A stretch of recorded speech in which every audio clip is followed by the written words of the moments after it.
Back और एक नए वीडियो में और एक नए टॉपिक के साथ। मैं हूँ डॉक्टर देव और मैं हूँ राजेश। फ्रेंड्स, आज के वीडियो का टाइटल है Pakistan media crime 10 Muslim countries attend G20 in India. Pakistan media on India latest. मतलब उसको G20 से कुछ लेना देना नहीं है। हाँ। जो 10 मुस्लिम कंट्री आए हैं उससे उसको प्रॉब्लम है। हाँ। और इसमें मोहम्मद बिन सलमान भी दिख रहे, तो मतलब उससे उसको ज्यादा प्रॉब्लम हुआ होगा, क्योंकि मोहम्मद बिन सलमान का G20 में आने से पहला स्टार्ट उसका था पाकिस्तान में जाना था, बट वो कैंसिल हुआ, तो थोड़ा बहुत तो मतलब मिर्ची लगेगी ही। चलिए दोस्तों, पहले वीडियो देखते हैं। उसके पहले अभी तक आपने चैनल को सब्सक्राइब नहीं किया है और पहली बार चैनल पे आए हो तो सब्सक्राइब जरूर कर लीजिए। वीडियो अच्छी लगे तो लाइक एंड शेयर जरूर से कीजिएगा। चलिए वीडियो स्टार्ट करते हैं। तमाम दुनिया के असल में उसके बगैर बात, सारी दुनिया की नजरें इस वक्त दिल्ली पे हैं। दिल्ली में बड़ा कमाल हो रहा है, बहुत बड़ी G20 कॉन्फ्रेंस हो रही है। सजा हुआ है नई दिल्ली सजा हुआ है, और उन्होंने बहुत खूबसूरती से सजाया। और जितने इंडिया के अंदर जो G20 कॉन्फ्रेंस हो रही है, इसका एक इंपॉर्टेंट एंगल ये है कि मुस्लिम वर्ल्ड के लीडर्स को बुलाया गया है। इसको अगर आप देखें तो आपको ये एहसास होगा कि नरेंद्र मोदी ने बेसिकली अपने जो जिसे कहते हैं ना ताल्लुकात जो है वो मुस्लिम वर्ल्ड से बहुत अच्छे इस्तेमाल कर लिए। रेलवे प्रोजेक्ट की यूएस, यूनाइटेड अरब एमिरेट्स और इसके साथ साथ सऊदी अरेबिया और इंडिया मिलकर एक ऐसा रेलवे ट्रैक्स, ऐसी रेलवे लाइन जो है बनाने जा रहे हैं। एक ऐसा जबरदस्त प्रोजेक्ट लॉन्च करने जा रहे हैं जो कि इंडिया को मिडिल ईस्ट और मिडिल ईस्ट को इंडिया से कनेक्ट करेगा। तो बाकायदा तौर पे यूएस ऑफिशियल की तरफ से उर्दू में ये स्टेटमेंट, हिंदी में ये स्टेटमेंट आई है कि हम इंडिया के साथ मिलकर काम करना चाहते हैं। जबकि पाकिस्तान की बात करें तो हमें यूएस का वीजा मिलना ही बहुत मुश्किल है। मोहम्मद बिन सलमान सऊदी अरेबिया के वजीर वली अहद और वजीर आजम वो आ रहे हैं, और वो शायद एक दिन स्टे करें और फर्दर स्टे करें, और उनकी फिर बायलैटरल मीटिंग्स हो, यानी समिट खत्म होने के बाद शायद वो दिन स्टे करें। इंडिया की जो लीडरशिप है वो ये चाहती है कि Pakistan should feel alone in the Muslim world. Kashmir के मसले के ऊपर अब कोई मुसलमान मुल्क बात नहीं करता। अगर बांग्लादेश वहाँ जा सकता है, बांग्लादेश एटमी ताकत नहीं है, बिल्कुल ऐसे बांग्लादेश जा सकता है, तो हमारे लिए कितनी शर्मिंदगी है कि यार उन्होंने हमको नहीं बुलाया। लेकिन अगर पाकिस्तान की बात करें, इंडिया और पाकिस्तान के बॉर्डर साथ है, लेकिन यहाँ पर शहजादा ने आना था, वो भी 1 घंटे के लिए ना आया, ना यहाँ पे अमेरिका का कोई सफीर आया, इवन के अमेरिका से कोई फ्लाइट भी नहीं आई। इमरान खान होता है ये G20 किया, G20, J30, J14, ये सारे इजलास इधर ही होने थे। लेकिन पाकिस्तान तो G20 का मेंबर ही नहीं है। हम अमारातीज के पास जा रहे हैं, $25 अरब दो तो इकोनॉमी बचा लो। हम कवेतियों के पास, कतरीज के पास, बाकियों के पास जा रहे हैं, $25 अरब दो तो चलो। अच्छा, इंडिया ने कतर को नहीं बुलाया। ठीक। नमस्कार दोस्तों, जय हिंद। दोस्तों, G20 की समिट शुरू हो चुका है और कई ऐसे बड़े बड़े देश यहाँ पर, 20 बड़े देश यहाँ पर शामिल हुए हैं, ये तो आप जानते हैं। लेकिन इसमें बहुत सारे ऐसे मुस्लिम देश भी हैं जो कि इन्वाइटेड हैं, और आप जानते हैं कि भारत ने बांग्लादेश को, फिर आप ले लीजिए इजिप्ट को, फिर यूनाइटेड अरब एमिरेट्स मतलब दुबई को, इनको भी as a guest nation, Muslim nation, इनको भी इन्वाइट किया है, जिसमें नाइजीरिया को भी इन्वाइट किया है जो कि एक अफ्रीकन कंट्री है। तो समझ सकते हैं कि भारत मुस्लिम देशों को भी कितना तवज्जो दे रहा है। लेकिन इसको लेकर पाकिस्तान मीडिया को बहुत ज्यादा मिर्ची लग गई है कि भाई देखिए, हमको सऊदी अरब ने भी लात मार दिया, हमारे यहाँ पर आने के लिए 6 घंटे भी यहाँ पर नहीं रुके, वहां पर जाकर 3 दिन रुकेंगे। और वहीं तो अगर बात किया जाए तो हमको तो नहीं पूछ रहे हैं कोई भी मुस्लिम देश, और वहां पर चले जा रहे हैं G20 अटेंड करने के लिए। तो इसको लेकर पाकिस्तान मीडिया कैसे चल रही है, तो चलिए वीडियो में देखते हैं। मैं मिलता हूं आपको वीडियो के एंड पर। तमाम दुनिया के असल में उसके बगैर बात, सारी दुनिया की नजरें इस वक्त दिल्ली पे हैं। दिल्ली में बड़ा कमाल हो रहा है, बहुत बड़ी G20 कॉन्फ्रेंस हो रही है।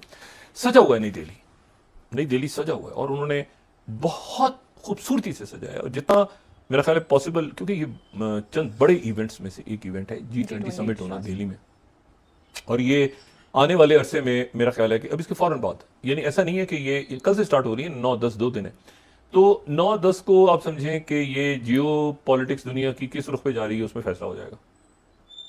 इसलिए बड़ी इंपॉर्टेंट है। प्रेसिडेंट बाइडेन आज पहुंच रहे हैं, और इनका आज रात को इनकी मुलाकात होगी इंडियन प्राइम मिनिस्टर मोदी के साथ। फिर उसके बाद जनरल इलेक्ट्रिक्स की बातचीत करते हैं, उसके बाद वो कोई ड्रोन लेने थे उसकी बातचीत करते हैं। जापान के जापानीज प्राइम मिनिस्टर किशिदा पहुंच गए वहाँ, ठीक है, वहाँ पे ताइब एर्दोगन पहुंच गए हैं। अच्छा, बांग्लादेश से उनको भी बुलाया है बतौर मेहमान, हसीना वाजी साहिबा पहुंच गई हैं। अच्छा, उसके बाद ऋषि सुनाक पहुंच गए, उनकी भी 1-on-1 मीटिंग है। वो भी पूरा जोर लगाएंगे, क्योंकि उनको भारत में कहा जा रहा है दामाद, उनके रिश्ता वहां से एक पाकिस्तान से बनता है, उधर से बनता है। तो अगर हमारे यहाँ कभी तशरीफ लाए तो हम भी कोई दामाद कह देंगे या कोई बेटा कह देंगे, वैसा। अब प्रेसिडेंट बाइडेन आ रहे हैं इंडिया, तो आपका क्या ख्याल है कि वो मतलब पूरा G7 पहुंचा हुआ है ना, G20 का G7 हिस्सा जो है, जो सारे यानी जो वेस्टर्न पावर्स हैं, वो सारा कुछ लेके इंडिया से इंडिया को खींचे एक तरफ। अगर प्रेसिडेंट बाइडेन नहीं आते तो आपका क्या ख्याल है कि बाकी लोग आ जाए? बाइडेन के हाथी के पैर में सबका पैर, तो वो चूंकि आ रहे हैं तो इसलिए बाकी लोग भी आ रहे हैं। मोहम्मद बिन सलमान सऊदी अरेबिया के वजीर वली अहद और वजीर आजम वो आ रहे हैं और वो शायद एक दिन स्टे करें और फर्दर स्टे करें और उनकी फिर बायलेटरल मीटिंग्स हो, यानी समिट खत्म होने के बाद शायद वो 3 स्टे करें। हमारे लिए कोई अहमियत नहीं है G20 इज नथिंग। ब्रिक्स के लिए लाइन लगी हुई है मुल्कों की। कितने मुल्क ऐसे हैं जो G20 में, अच्छा आप ये क्राइटेरिया पूरा करेंगे, आपके पास इतने पैसे होंगे, आपके पास इतना होगा, आपके पास इतने महल होंगे, आपके इतना, और उनके पास है ही कुछ नहीं, ठीक है, और वो जो है वो G20 में बैठे हैं। और ये ब्रिक्स के लिए लाइन लगी हुई है दुनिया के मुल्कों की कि ब्रिक्स में हमें शामिल करें, और इसी तरह से एससीओ में लाइन लगी हुई है। तो एससीओ के मुल्कों को ब्रिक्स को निकाल दें तो G20 में बचा क्या। इंडिया के अंदर जो G20 कॉन्फ्रेंस हो रही है, इसका एक इंपॉर्टेंट एंगल ये है कि मुस्लिम वर्ल्ड के लीडर्स को बुलाया गया है। एक तो जारी बात है, कुछ ममालिक तो G20 के मेंबर हैं, वो तो होंगे जारी बात है। टर्की है, इंडोनेशिया है, जिससे बेसिकली इंडिया ने पिछले साल अपनी G20 की लीडरशिप ली।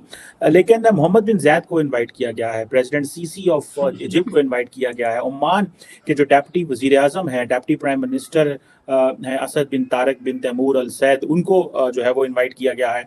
इसी तरह मोहम्मद बिन सलमान जो कि क्राउन प्रिंस हैं एंड प्राइम मिनिस्टर हैं सऊदी अरेबिया के, वो आ रहे हैं। लेकिन वो एक एक्स्ट्रा स्टेप भी है कि वो एज ए स्टेट गेस्ट भी 11 सितंबर को रहेंगे जब G20 कॉन्फ्रेंस जो है वो चली जाएगी। तो इट मींस के द इंडियंस अंडरस्टैंड कि हमें सऊदी अरब को कितना ज़्यादा प्रोटोकॉल देना है। ये प्रोटोकॉल माजी में अमेरिकन देते रहे हैं, सारे वेस्टर्न इत्तेहादी देते रहे हैं, अब सारे वो पीछे हट रहे हैं इन चीज़ों से। इसको अगर आप देखें तो आपको ये एहसास होगा कि नरेंद्र मोदी ने बेसिकली अपने जो जिसे कहते हैं ना ताल्लुकात जो है वो मुस्लिम वर्ल्ड से बहुत अच्छे इस्तेमाल कर लिए हैं, बहुत अच्छे ताल्लुकात उन्होंने बना लिए हैं। एक तरफ वो मोहम्मद बिन ज़ायद, मोहम्मद बिन सलमान, प्रेसिडेंट सीसी और प्रेसिडेंट एर्दोआन के साथ भी उनके कोई इतने बुरे ताल्लुकात नहीं हैं, एक बड़े मुनासिब किस्म के रिलेशन उन्होंने इस्टेब्लिश करके रखे हुए हैं। लेकिन पाकिस्तान जारी बात है इसमें सारे प्रोसेस में इंतहाई आइसोलेटेड है। इंडिया की जो लीडरशिप है वो ये चाहती है कि Pakistan should feel alone in the Muslim world. Kashmir के मसले के ऊपर अब कोई मुसलमान मुल्क बात नहीं करता। When it comes to India Pakistan bilateral relations, कल आपने सुना होगा जॉन किर्बी को नेशनल सिक्योरिटी स्पोक्स पर्सन है व्हाइट हाउस के, और उन्होंने कहा, सवाल किया गया कि आप पाकिस्तान और इंडिया के ताल्लुकात में कुछ करें, तो उन्होंने कहा जी हम तो कुछ नहीं कर सकते, ये दो समझते हैं बायलैटरल। तो मेरे ज़हन में ये सवाल आ रहा था कि अगर अमेरिका भी समझता है कि ये दोनों पार्टियां आपस में मसला हल करें, तो फिर अमेरिका की क्या इजारादारी है इंटरनेशनल रिलेशंस में, या उनका क्या इन्फ्लुएंस है इस तरह इंटरनेशनल रिलेशंस में, अगर वो इंडिया को ये नहीं कह सकते कि वो पाकिस्तान के साथ बैठे। लेकिन इंडिया ने उनको कह लिया। इजिप्ट के प्रेसिडेंट हैं, आप उनको देखें, वो आए हैं, उन्होंने आके पहले भी उनको बड़ा प्रोटोकॉल दिया, अब फिर उनको प्रोटोकॉल है, और अभी ये एक इंपॉर्टेंट उनको वेलकम दिया जा रहा है, ऐसे महसूस कराया जा रहा है कि पाइन है जरा मुल्क के, ये आपके लिए बड़ा अहम है। आप पिछले इस साल की जनवरी में भी आए थे, ये फिर आ रहे हैं, इसके बाद प्राइम मिनिस्टर मिलने गए, फिर इजिप्शियन और इंडियन एयरलाइंस का भी को हुआ। अब ये स्ट्रेटेजिक पार्टनरशिप में शिफ्ट करने चाह रहे हैं, ठीक है जी, और कह रहे हैं जी हमने defence, security, renewable energy, culture, people to people interaction उसको बढ़ाना है। और मोदी जी आपको पता है कायरो गए थे जब वाशिंगटन से वापस आए थे, और इनको हाईएस्ट अवार्ड भी दिया गया था इजिप्ट के अंदर, और इनकी आपस में जो पॉलिटिकल अंडरस्टैंडिंग है वो कहते हैं जी कि हमारी बड़ी अच्छी है, हमारे बड़े सिविलाइजेशनल ताल्लुकात हैं। मोदी साहब पे एक इल्ज़ाम और ये लगता है कि वो मुसलमानों को बड़ा टफ टाइम देते हैं, लेकिन when it comes to the Muslim world तो मोदी साहब कहते हैं जी कि हमारे बड़े मुस्लिम वर्ल्ड से सिविलाइजेशनल ताल्लुकात हैं। वो इस वजह से कि फॉर एग्जांपल जो मुस्लिम इन्वेडर्स थे वो आए, उन्होंने आके इंडिया में अपने पंजे गाड़े, और मुस्लिम दुनिया यहाँ पे आके काम करती रही। इंडिया उसको अंडू करने की कोशिश कर रहा है जो मुस्लिम फुटप्रिंट्स इंडिया के अंदर है। लेकिन when it comes to building relation with the Muslim world तो वो कहेंगे जी हमारे बड़े सिविलाइजेशनल किस्म के ताल्लुकात हैं, जिसको ना तो वो ममालिक समझते हैं कि ये सही है या गलत है, बल्कि वो ये समझते हैं कि ठीक है सही है यार, सानू इंडिया को फायदा लेना है, सानू की माजी में क्या हुआ 100 साल पहले, 300 साल पहले, और वो अरब कौन से हमारे चाचे मामे थे, बस ठीक है निकल की बात, हमने अकबर से क्या लेना है, जहांगीर से क्या लेना है। अब इंडिया जो है वो इजिप्ट को यहाँ पे बुला के इंडिया ने बेसिकली एक बड़ा एक्स्ट्रा ऑर्डिनरी सिग्नल दिया है, और इससे सऊदी अरब भी खुश होगा, इससे अमेरिकन भी खुश होंगे कि इंडिया उन हमारे इत्तेहादियों के करीब जा रहा है जिनके हम करीब हैं। ये आपको पता है यूएई को लेके पहले ही ब्रिक्स में चला गया।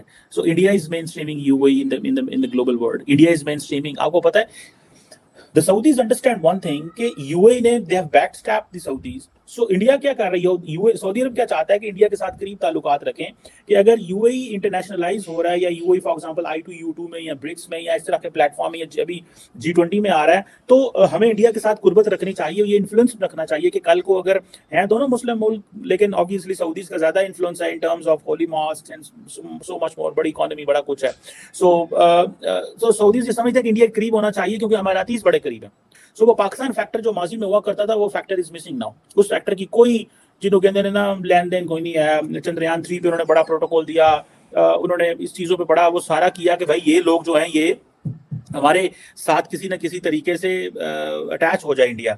सो दूसरी तरफ अगर आप देखें ओमान, ठीक है जी, ओमान नॉर्मली इंडिया जो है वो उसके कोई रेगुलर इतने इनके अच्छे ताल्लुकात नहीं है, लेकिन G20 में उनको बुलाया, ठीक है। सो ये ओमान वो है जिससे पाकिस्तान ने गवादर जो है वो बाय किया था। सो इम्पोर्टेंट मुल्क है ओमान भी, लेकिन मुस्लिम वर्ल्ड में इसलिए इम्पोर्टेंट है क्योंकि इनकी पोजीशन बड़ी न्यूट्रल है।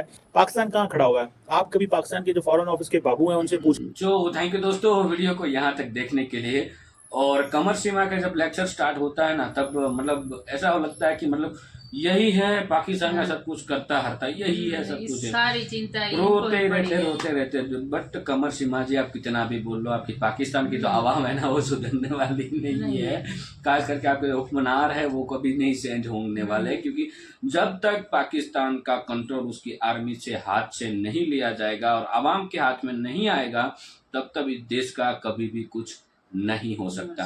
हर एक देश हर एक कंट्री में आर्मी होती है, ठीक है, पर जिस कंट्री, हाँ मैं चाइना की बात नहीं करूँ कि चाइना इतना डेवलपिंग हो गया क्योंकि उसके पास इतना बड़ा बिजनेस लोग है वहाँ पे, और वो सब जगह पे आपसे आगे है। जैसे कि जमीनी ताकत देख लो तो आप उसमें भी आपसे बड़ा है, आवाम की ताकत देख लो उसमें भी आपसे बड़ा है, आर्मी की ताकत देख लो उनमें से आपसे बड़ा है, आप उसकी इकोनॉमी देख लो तो उसमें से भी आगे है आपके। तो वहाँ पे आर्मी का जब कंट्रोल होता है तो बट आपसे अच्छा कंट्रोल है वहाँ पे वो खुद की आवाम को मतलब बेवकूफ नहीं बना रहे, जितना आपके जो हुक्मरान है आपकी आवाम को बेवकूफ बना रहे, आपकी आर्मी आपकी आवाम को बेवकूफ बना रही। और 2-3 कंट्री है जिसका कंट्रोल पूरा आर्मी के ऊपर है, आर्मी के हाथ में, लेकिन आर्मी उसकी आवाम को बेवकूफ नहीं बना रही है। आर्मी को कुछ अच्छा चाहिए इसलिए वो कंट्री को कंट्रोल करके रख रही है, ठीक है। जैसे इंडिया के पास भी आर्मी है बट आर्मी कंट्रोल नहीं कर रही है। यहाँ पे इंडिया जो है उस इंडिया में जो भी कंट्रोल हो रहा है वो पीएम से हो रहा है, यहाँ के राष्ट्रपति से कंट्रोल हो रहा है। लेकिन आपके वहां पे तो भाई क्या मतलब आपका देश किसी को समझ में ही नहीं आ रहा है। और आपके देश के सिवा सारे देश को लग रहा है कि अभी हमें आगे बढ़ना चाहिए, सिवाय कि आपके देश इसको आगे बढ़ना है, लेकिन आगे बढ़ने के लिए जो रास्ता चाहिए होता है वो अब उसके पास नहीं है, क्योंकि उन लोगों ने मतलब पाकिस्तान में पहले से ही टेरर को उसने सपोर्ट किया है। मतलब कुछ भी करो, टेररिस्ट बनाओ और किसी के ऊपर कब्जा कर लो, किसी की जान ले लो, मुसलमान के अलावा कोई भी उसको मार, ये ही ट्रेनिंग वहाँ पे दी जाती है। बाकी हमारे देश में आपसे ज़्यादा मुस्लिम है, शांति से सब लोग रह रहे, किसी को कोई प्रॉब्लम नहीं है, और आपको सबसे प्रॉब्लम, और ये सबके माए बाप बनने जा रहे हैं। जहाँ पे भी मुस्लिम लोग रह रहे हैं वहाँ पे पाकिस्तान को ही माए बाप बनना है, हम ही मुसलमान है, हमारे कंट्रोल में सब बोल रहे हैं ना कि हमारा मजहब सबसे। फिर तो वो चाइना में क्यों नहीं बोल रहे? चाइना पे तो सरे आम मतलब ये सब कुछ उखाड़ लिया था, सरे आम आपको कन्वर्ट कर दिया था। तो दोस्तों इस वीडियो के बारे में आपके क्या राय कमेंट में लिखकर जरूर बताइए। वीडियो अच्छी लगी तो लाइक और शेयर जरूर कीजिएगा, और पहली बार चैनल पे आए और अब तक हमने सब्सक्राइब नहीं किया चैनल को सब्सक्राइब जरूर कर लीजिए। मिलते हैं और एक नए वीडियो में और एक नए टॉपिक के साथ। टिल देन जय हिंद, जय भारत।